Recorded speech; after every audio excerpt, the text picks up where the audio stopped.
All right, welcome back for week 12 of 7010. This is the last group of lectures for this semester.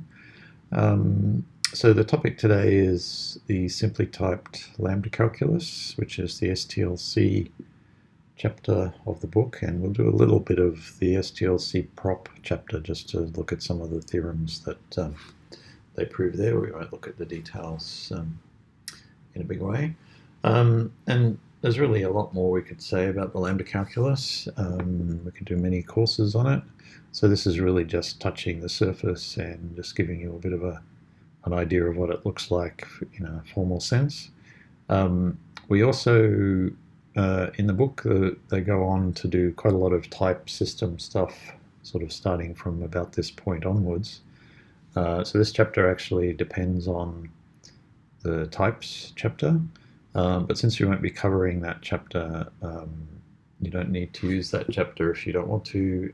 So you can copy in, you can comment out the types chapter and copy in these two definitions from that chapter, and then everything in the STLC chapter will work properly. And so we'll touch on typing a little bit in this chapter, but that's really not a main topic of the course. So we'll just see why we might want it and how we can specify it, but we won't obviously have time to go into a lot of the detail of more complex type systems and some of the other issues. The Software Foundations book has a lot of chapters on that if you're interested in reading up more. Okay, so what's the idea here? Well, the lambda calculus is really fundamentally the core of functional programming. So a lot of the concepts that we'll see today you'll be familiar with from languages that have functional sort of style, including the COC programming language Galena, but also languages like Scala and increasingly more mainstream languages like Java with Lambda expressions and so on and so forth. So lambda calculus is really a sort of core theoretical calculus, formal system that is used by programming language people and computational people and so on to study computation in a sort of fundamental setting. And usually they extend the simple lambda calculus with maybe support for more advanced data types and things like that we're not going to worry about here. We're just going to use a simple version. And it's important because if you're talking about programming languages, particularly functional programming languages, it's relatively impractical to sit down and say, well, we're going to formalize Haskell or something. But it's reasonably tractable to do something like take a core lambda calculus and extend it with some new features that you intend to eventually put into Haskell, or maybe have put into Haskell, but you want to study their theoretical properties before you do that. And this is a really core use of the lambda calculus in programming language research. Okay, so what we're really going to do in this chapter, apart from the extra sort of typing stuff that we haven't really seen before, is we're going to look at the basic ideas of the lambda calculus from the same perspective as we've looked at for a lot of the other things like IMP and so on in previous chapters. So we'll define the syntax, what the constructs mean, we'll define a small step semantics, we'll define some typing rules, and we'll look at some properties such as progress and so on. And we'll come across a key issue in the lambda calculus, which is to do with how variables are handled, and particularly the notion of substitution, which causes some issues in formalizing this kind of stuff. It's sort of a key question for lambda calculus. Okay, so as I said, I don't think you'll be surprised by the constructs here, but maybe the formalism of it will be a little bit different. So basically, the lambda calculus really only has three constructs. It has variables, right, references to sort of named values. It has function abstractions, so that's lambda expressions, and it has application, which is taking a function and applying it to an argument. To make things a bit more interesting, and a bit more useful, usually people extend the basic constructs with some extra constructs for data types of some kind, so numbers or booleans or lists and things like this. So in this particular treatment, they add boolean constants, so true and false, and conditionals, so if then else expressions.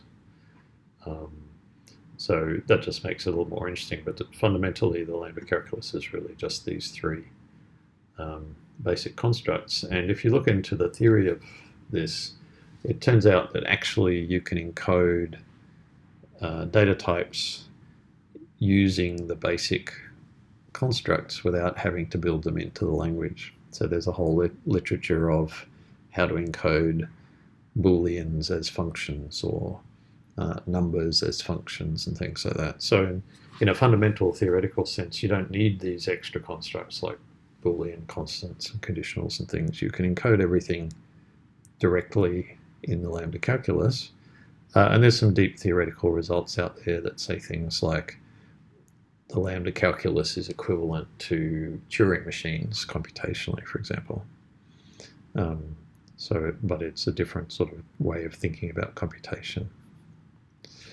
Okay, so for us, we're going to have the three main constructs. So we have variables, just in the grammar form here. We have abstraction, which is Lambda expressions. So the form here means it's a function taking a single parameter called x. The type is t1, so that's the type of the parameter.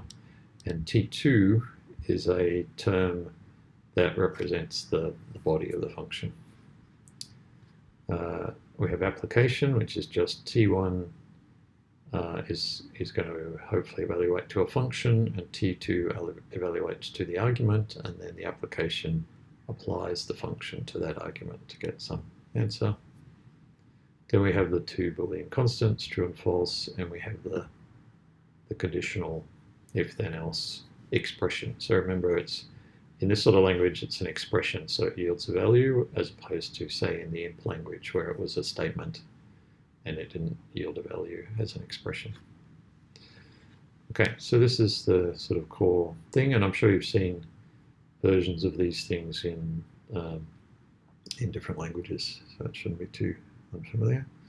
And so there's some examples here of how to write various terms in this language. So for example, here is the function that takes a single Boolean argument and returns that Boolean argument. So the body is just the name of the argument. So this is an identity function, or the identity function for Booleans.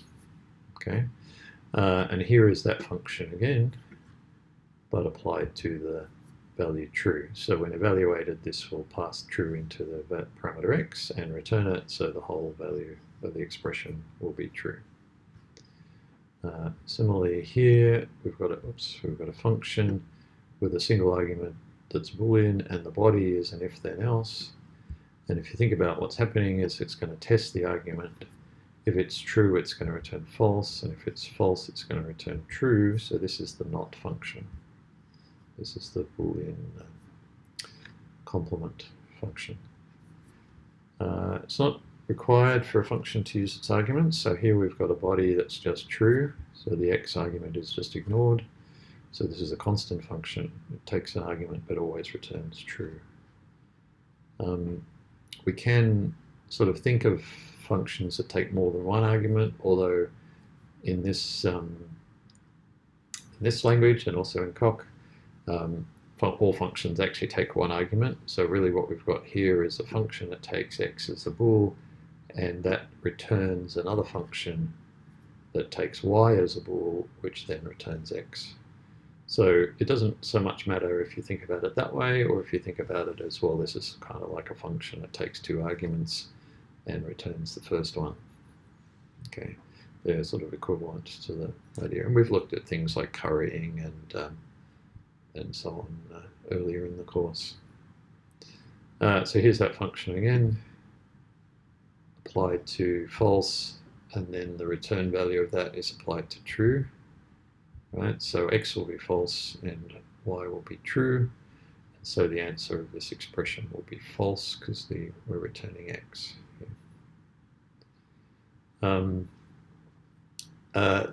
One of the sort of core things about function programming obviously is having higher order functions, so we can have an argument like this, which is a bool-to-bool function, and the body of the function, the body of the overall lambda expression applies f to true and then applies f again to the result of that, so it's applying the function twice. And here's an example of using that function being applied to the function, the constant function that always returns false. So f will be this highlighted expression, and so f applied to true will return false, and f applied to false will also return false, so we'll get false as the answer.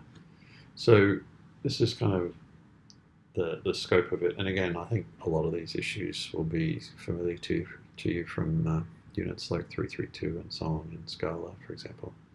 The one big difference in the sort of lambda calculus of this style is that there's no way to name a function except as a parameter. So we can't define a function in the syntax like a def in Scala. We just have to, we can only use anonymous functions, so lambda expressions. Okay. So if we want to use a function by name inside another function, like we're using f here, we have to write that function as an argument and pass it in to think. We can't define this xbool false function with a name somewhere else and then use it in the body. It has to be a parameter. Okay, so that's the basics. We'll come back to typing a bit later, but just as an overview, the motivation for typing, which is common with lots of languages, is that if you just allowed untyped programs, or sort of regarded every program as having a type that's defined at runtime, obviously you can get some executions that take you to a point where nothing can be done. So again, an example in the Lambda calculus would be if you've got an application term where you're applying an expression, a term to another term. If the first term evaluates to a Boolean, like false, then it doesn't really make sense to apply a Boolean to something because a Boolean is not a function. So that would get you stuck in the evaluation. So the main motivation for type systems in this context is to say, well, what we want to do is provide some extra constraints on the terms to ensure that when we evaluate them, we can't get stuck anywhere. And we'll come back to this question later of how that's realized and how we can verify that that's actually true. In this language, the only place where you have to give a type annotation is for the arguments of a function, or argument of a function. So here, every time you give a lambda expression, you have to say explicitly what the type of the argument is, and everything, all the other types can be worked out from that. Many functional languages go further than that and have more sophisticated type systems where you can leave out argument types, and the type inference of the language in Haskell, for example, will work out in most cases what the type of the argument has to be. But that leads to quite complicated type systems. So we're just sticking with a simple. This is why this is called the simply typed Lambda calculus, because we've only got simple types and we have to be explicit about them. There's not much inference going on. So the only types we have are bool and the function type, which takes some type and transforms it into some other type. So this is recursive in the argument type and the result type. Okay, so there's some examples there which should be pretty familiar to you. Okay, so given all of that, we can use our standard techniques in COC to formalize the syntax of this language. So first we start out with ty, which is the types. So we've got boolean and arrow, where arrow has two other types as arguments. And then we have tm, which is the terms in the language. So we have the three basic ones, the variables which use ID again, just like we did with the imp language. App, which takes two sub-expression subterms to apply. One's the argument, one's the function, one's the argument. and abs, which takes the parameter name, the parameter type, and the term, which is the body of the abstraction. And then we've got the Boolean ones, so the true and false constants, and the if, which takes the 3 terms. Another example of where typing is going to be useful is in the if, where this first argument here really needs to be a Boolean because we're going to use it to choose between the other 2 terms. So if it turns out to be a function, we're going to reject that. We're going to require that to be bool type. Okay, so the rest of this sort of gives some illustrations which I'll let you have a look at on your own. It basically uses the same principle as we did in the imp chapter of giving some sensible sort of names to some IDs, and then it encodes all of the examples from above as definitions here. They're defining them as notation, which basically means that they expand automatically rather than definitions, but sort of equivalent. So hopefully the structure here is okay for you. You should just check that these make sense to you. Okay, so that's the basics. We'll come back in the next part to consider defining the semantics of the Lambda calculus.